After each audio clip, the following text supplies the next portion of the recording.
Morning, Snapper. What's going on? Thank you for all the nice Thanksgiving messages that came overnight. We don't do Thanksgiving in Australia, but it's one holiday I don't mind.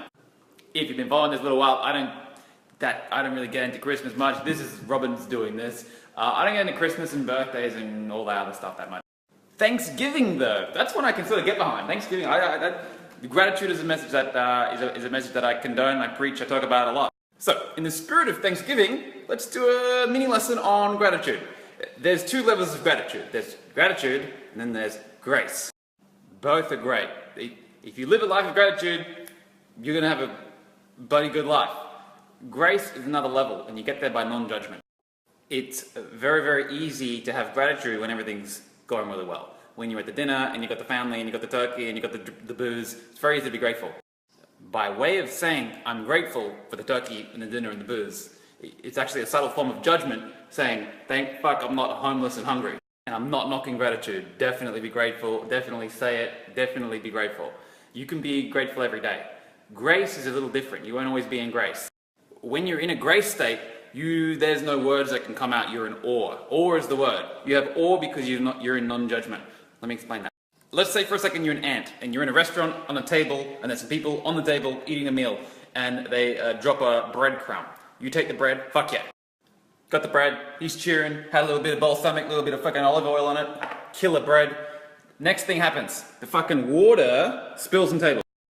And the water, even though it's only a little tiny bit of a drop, is rushing at the ant like a fucking tsunami, and he's legging it. He's thinking, fuck, as he's in judgment. If you have a conscious awareness of an ant, you're in judgment over a breadcrumb and a little bit of water. Make sense? The human beings sitting at the table, dropping the breadcrumbs and spilling their water, they are not consciously aware of what's going on with the ant. They're not judging it. They're talking about their own shit. They're talking about the kids, they're talking about work, they're talking about business, they're talking about the football scores.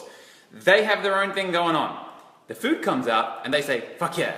The meal's going well, the conversation's going well, maybe they have a Reddo, maybe they have a cheeky mushroom burger. There's a fire in the kitchen and the fucking restaurant catches alight and they have to leg it.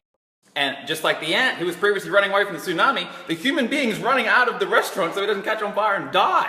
If he's smart, he would have taken the Reddo and the mushroom burger for a snack.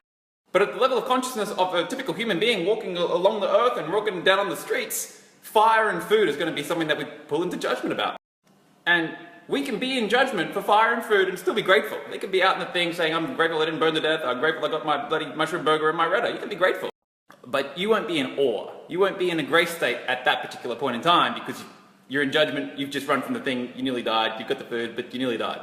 Who would be in awe? What about the guys in the International Space Station watching the whole entire planet? There's a thing called the overview effect. It's worth looking it up. And since 1968, I think it was, when they first reported it, a heap of astronauts came back and said when they got to the point in orbit where they could see the whole entire planet, they immediately had a conscious shift in their brain. They couldn't explain it, but a lot of them talked about being in a state of awe. And there's no judgment when you can see everything.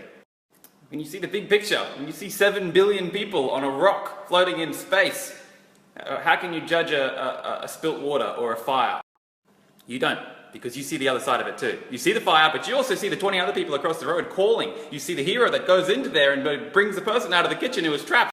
You see 20 blocks away, 1 second after the fire breaks out, the bloody fire department being called to action, suiting up, getting in the truck, racing through traffic and watching as traffic stops for this truck. It's a big red loud truck filled with water to go put the fire out to help save the other people.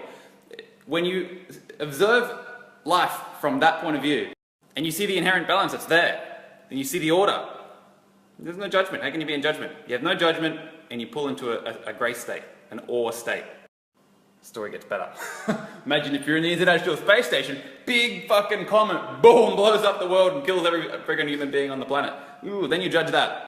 So even at that level, there's still a level of judgment there. But can you see how the guy in the International Space Station has a broader and wider conscious awareness than the person sitting in the store that caught on fire? Do you think the guy in the International Space Station, once he goes back down onto planet Earth and starts living a normal life again, do you think he'll ever be the same, having experienced that? Do you think someone who's seen the whole world in action, seen 7 billion people on a rock floating through infinite space, do you think that they're going to be the kind of people who cry over spilt milk? No. Once your conscious awareness expands, it doesn't shrink back.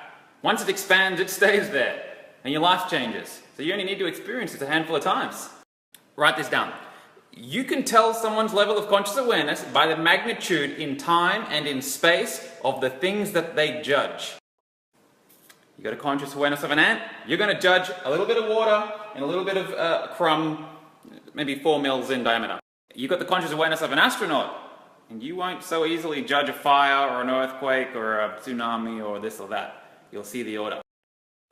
As you approach infinite conscious awareness, if there was a little grassy knoll that you could sit and look at the whole entire fucking universe, then you would just be in constant awe. Nothing could ever possibly happen in the universe over any magnitude of space, in any period of time, that you could ever judge as good or bad. You'd be in awe and you'd have love. Infinite conscious awareness is not something that I actively preach or talk about or say that that's the end goal. I've never met anyone who's had that. I think there's a lot of spiritual teachers out there with some crazy messages claiming to be enlightened and all this kind of stuff. I'm sure that they have judgments too. But what I can preach is moving toward non-judgment. The less you judge, the better your life.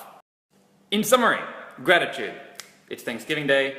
Gratitude every single day will make your life better. It will make your life on earth better.